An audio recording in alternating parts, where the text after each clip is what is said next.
Ito ang Hardin ng Panalangin kasama si Pastor Dave de Guzman.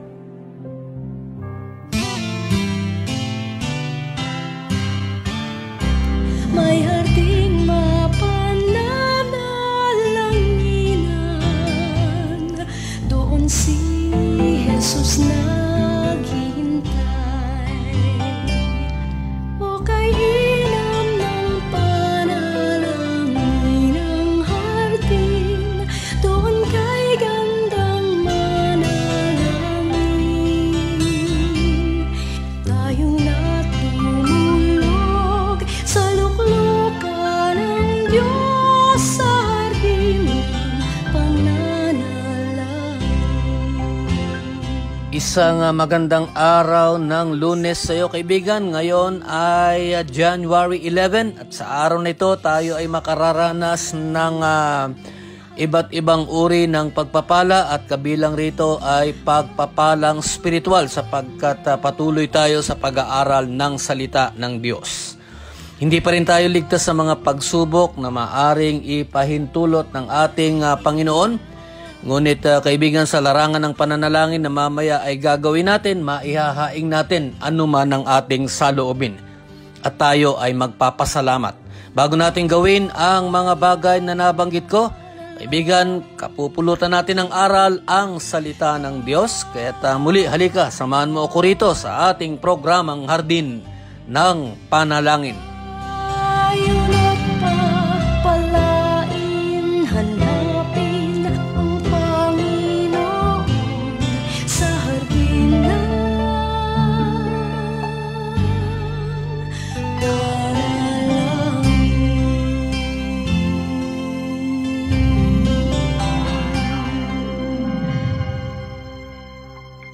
Sa araw na ito ay patuloy tayo sa pag-aaral sa aklat ng mga gawa at ngayon tayo ay nasa Kabanata 8 na. At dito ay isang magandang aral at paalala patungkol sa pang-uusig o persecution. Bago natin tunghayan ang salita ng Diyos, manalangin muna tayo. Ama namin sa langit, kami po ay nagpapasalamat muli sa panibagong buhay at pag-asa na inyo pong ipinagkaloob sa amin. Sa araw na ito, muli kami po ay dudulog sa inyong salita sa maraming kapamaraanan o Diyos. Mangusap po kayo sa amin. Pagpalain mo kami at ngayon pa lamang nag-aalay na kami ng aming taus-pusong pasasalamat at pagpupuri sa pangalan ni Jesus. Amen.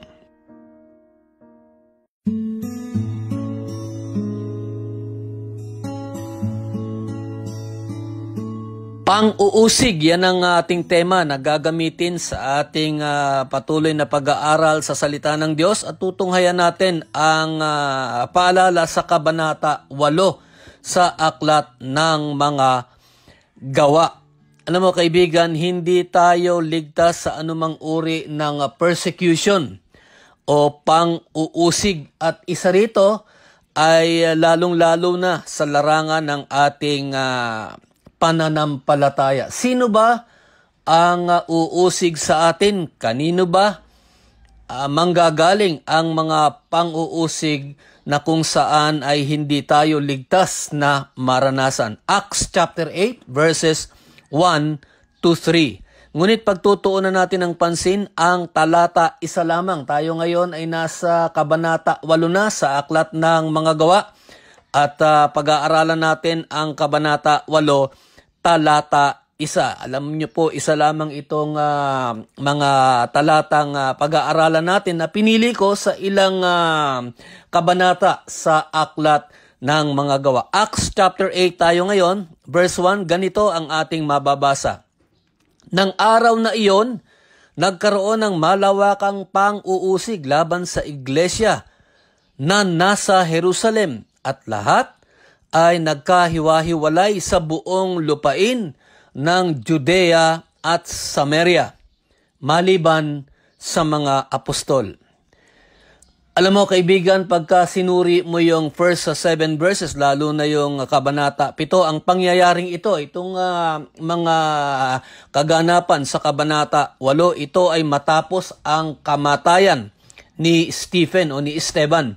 Sabi nga nila, no, one of the early martyrs noong unang siglo ay si Esteban. Bahagi ng talata 1 ay mababasa natin na nagbigay ng approval si Saul sa pagpatay kay Esteban. Kasi alam mo kaibigan, si Apostol Pablo, sabi ng mga ibang Bible scholars, ay bahagi siya.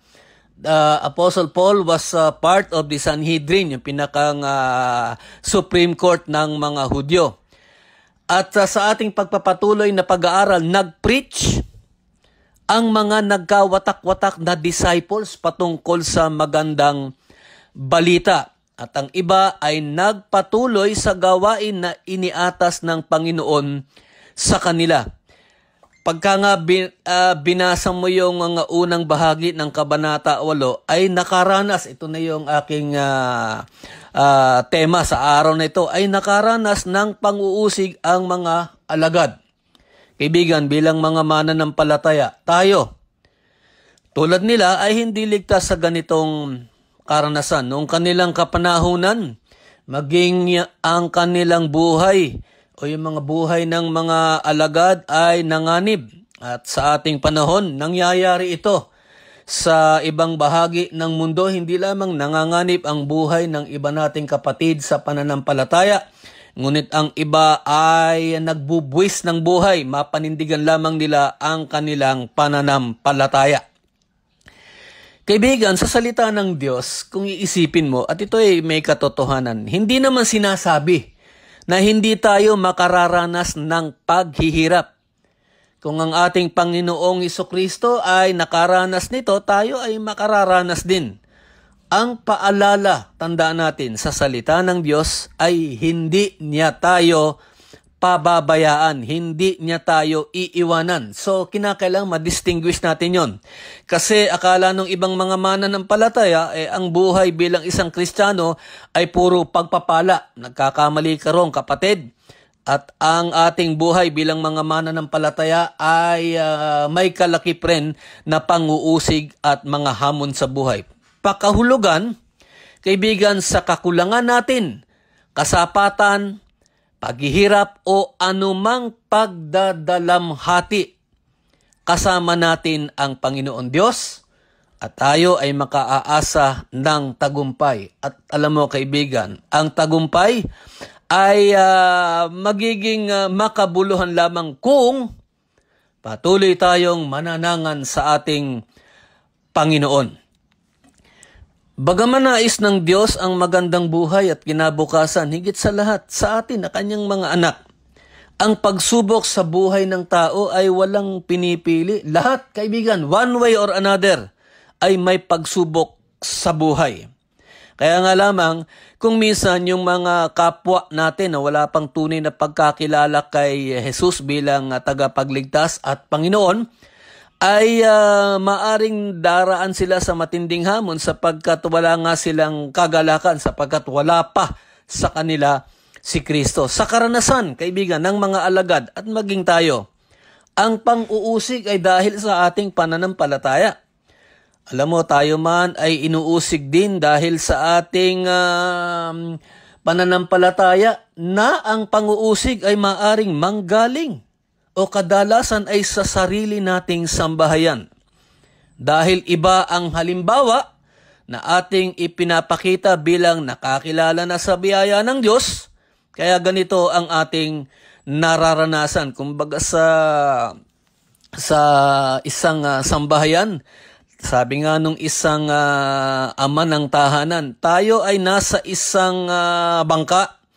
Kapag lumubog ang bangkang ito ay sama-sama tayo. Siguro, maaring sa ibang larangan ng buhay, kaibigan, yon ay maaring may katotohanan. Ngunit sa larangan ng pananampalataya, individual ang approach ng salita ng Diyos. Kinakailangan, bawat isa ay makakilala kay Jesus. Kung susuriin natin yung talata 1, alam mo kaibigan, dito bagaman they were scattered, yung mga disciples, yung mga apostol, yung mga apostles of the Lord Jesus Christ ay nanatiling nagkaisa. Nagpakita sila ng tunay na katapatan upang kalingain ang sambahayan ng mga mananampalataya sa Jerusalem. They were the last, kumbaga sa kung sakasakali man na sila ay pinanghinaan ng loob. Alam mo kaibigan, nanatili silang united.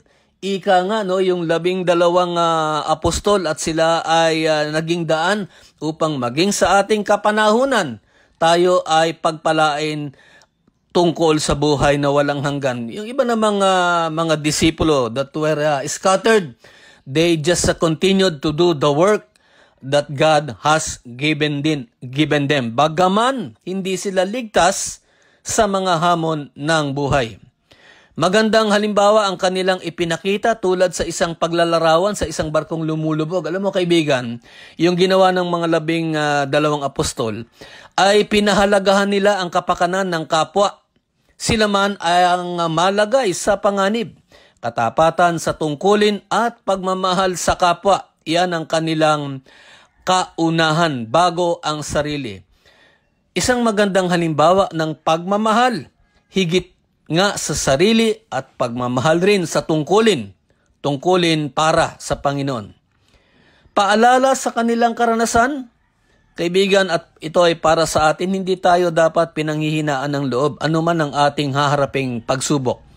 Physical na pagsubok man yan, health or safety, spiritual, aral sa espiritu o tawag ng laman, o kaya naman kung nakararanas ng pangangailangan sa larangan ng pananalapi, lahat ng uri ng panguusig at pagsubok ay ating mararanasan. Lahat naman ng alay ng Diyos ay ating magagamit sapagkat tayo ay pagkakalooban ng Diyos ng kalakasan, yung kagalakan, kapayapaan, pag-asa at kasiguruhan ng tagumpay dahil sa ating patuloy na katapatan. Ito ang ating mga sandata sa anumang uri ng pagsubok o panguusig. Ang tanong, kaibigan, para sa iyo at para sa akin, tayo ba ay handang makipaglaban sa mga hamon? Tandaan natin, hindi tayo nag-iisa.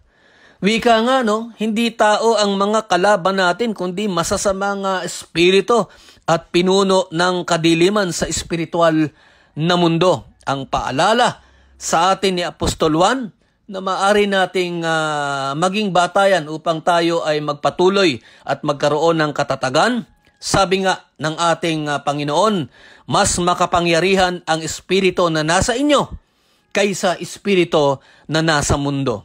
Ang tanong uli, kaibigan, kung ganito ang kasiguruhan sa salita ng Diyos, tayo ay nahaharap sa lahat ng uri ng panguusig. Tanong, may dahilan ka pa ba upang ikaw ay panghinaan ng loob?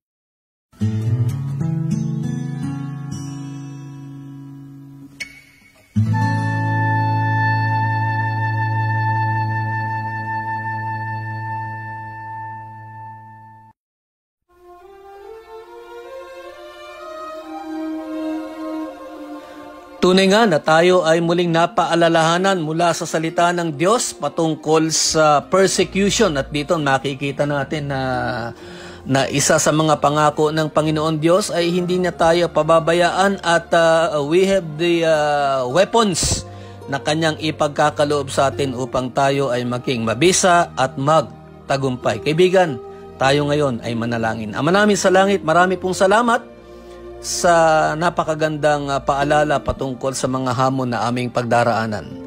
At ang aming pong pangahawakan ay lahat ng inyong pangako, Panginoon Diyos, upang kami ay magkaroon ng katatagan. Muli, Panginoon, tanggapin mo ang aming pasasalamat sa pangalan ni Jesus. Amen.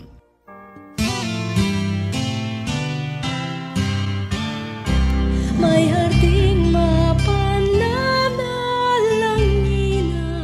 Kaibigan, bukas ako ay muli nag-aanyaya sa iyo upang ako ay iyong samahan dito sa ating programang Hardin ng Panalangin. Maganda ang aral at paalala, kaya't bukas inaanyayahan kita na ako ay iyong samahan dito sa ating programang Hardin ng Panalangin. Tandaan mo, wag mong kalilimutan, simulan mo ang araw sa panalangin puspos at ito ay magtatapos na pinupuri mo ang Panginoong Diyos. Ako po, si Pastor Dave De Guzman.